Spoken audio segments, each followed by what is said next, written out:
Hey, what's going on, everybody? So today I'm going to show you how I turn a pin as fast as I can from starting at this chunk of wood. A couple weeks ago I did a little pin turning thing at my workbench con party because people didn't think of how fast I could turn it, and they posted on their Instagram. I got kind of a good response on that. So we're going to do a video and turn it as fast as I can. So let's get started and go. So I'm not going to voice over this whole thing, but really quickly, if you want to challenge me in turning a pin as fast as you can, make a video, let me know. But I promise you, I will not lose. If someone beats me, I'll just keep doing it until I win. But you have to do it exactly the way I did. Start with a chunk of wood. You have to cut it into blanks, drill the hole, glue the tubes, barrel trim it, put it on the lathe, turn it, sand it, finish it, press it together, so the whole thing. So if you want to challenge me, do it the exact same way and see if you can beat my time.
Done.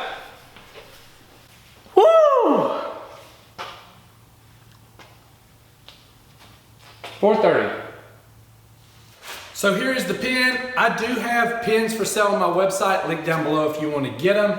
But like I said at the beginning of the video, if you want to challenge me, do it, post a video and let me know. But I will not lose. I'll move everything closer so I don't have to run so far, so I can cut a lot more time out. But if you do challenge it, do the challenge, make sure you do the whole entire process, because I've seen some people that don't barrel trim it.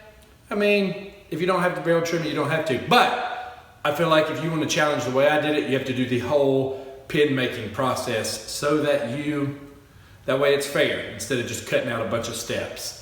So there's the pin. Thanks for watching. I hope you liked this video. And Drew Fisher at my party was the one that challenged me and inspired this video. So thanks, Drew. You got an awesome name. And I'll see y'all next time. If you like this video, click that thumbs up button. Also subscribe if you have not already. And stay tuned for future videos. See y'all next time.